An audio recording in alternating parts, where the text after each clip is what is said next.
नमस्कार. मी चित्रा कुलकर्णी.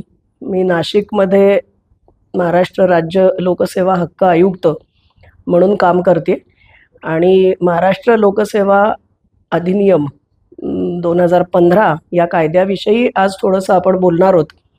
त्यापूर्वी या सोशल मीडियाच्या माध्यमातून जे नागरिक हा कार्यक्रम बघतायत, या सर्वांना मी 28 एप्रिल 2025 या सेवा हक्क दिनानिमित्त शुभेच्छा देते.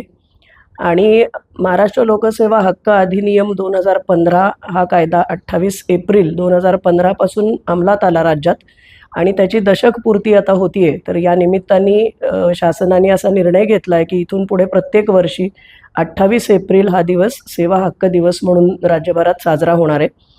या कायदा थोडासा वैशिष्ट्यपूर्ण यासाठी आहे की याच्यात नागरिकांना सेवा मिळण्याचा हक्क दिलेला आहे.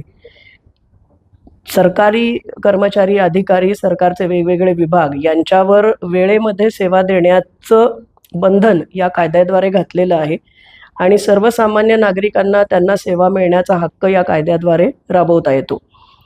आता या कायद्यासाठी सेवा मिळण्यासाठी अर्ज कुठे करायचा, तर 3 पद्धतीने आपण नागरिक याच्यासाठी अर्ज करू शकतात. एक ऑनलाईन सेवा मिळू शकते, स्वतःचा प्रोफाईल क्रिएट करायचा, आपले सरकार हे यासाठीचं संकेतस्थळ आहे. दुसरा मार्ग आहे RTS महाराष्ट्र, हे एक मोबाईल ॲप आहे जे गुगल प्ले स्टोअरमधून आपण डाउनलोड करून घेऊ शकतो, ह्याच्यावरून आपण अर्ज करू शकतो.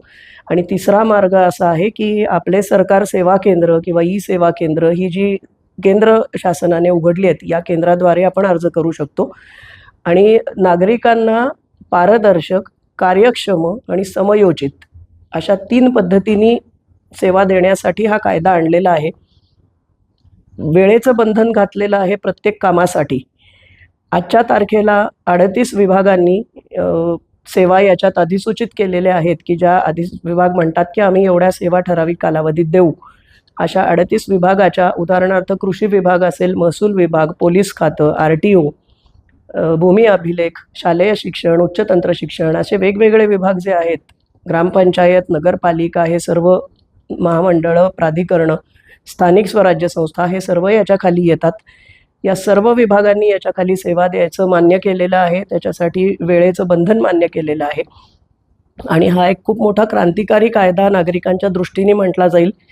तर मी यासाठी आपल्या सर्वांना, नागरिकांना आणि सर्व प्रेक्षकांना आवाहन असं करते की या कायद्याची माहिती करून घ्या. हा आपल्या हक्काचा कायदा आहे, नागरिकांना हक्क देणारा कायदा आहे. तर याचा वापर आपण करून घेऊ शकतो.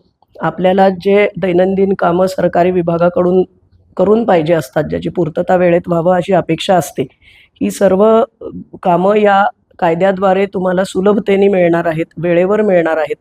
आणि जर एखादी सेवा आपल्याला या विभागात न मिळाली नाही वेळेवर, तर त्या न करणाऱ्या अधिकाऱ्यांविरुद्ध आपल्याला अपील करण्याची तरतूद आहे. विभागात 2 स्तरावर आपण अपील करू शकतो आणि जर तिथे आपल्याला तरीही न्याय मिळाला नाही, तर आपण आयोगाकडे, म्हणजे आयुक्तांकडे, आमच्या कार्यालयाकडे तृतीय अपील दाखल करू शकता.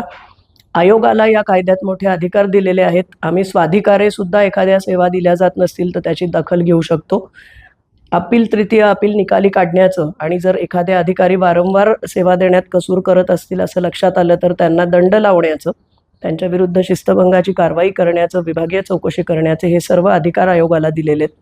आणि सेवा देण्याची ही जी यंत्रणा आहे, हे जे विभाग आहेत, यांचं कामकाज व्यवस्थित चाललंय किंवा नाही हे बघण्यासाठीची ही एक स्वतंत्र यंत्रणा सरकारने, हा आयोग स्थापून महाराष्ट्रात निर्माण केली आहे.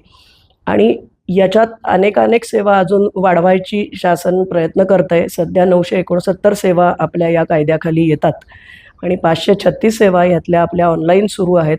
IT शासनाचं जे माहिती तंत्रज्ञान विभाग आहे ते याच्यासाठी काम करतं आणि सर्व सेवा ऑनलाईन करणे, जास्तीत जास्त सेवा याच्याखाली घेणे आणि अशा वेगवेगळ्या प्रकारची कामं अजून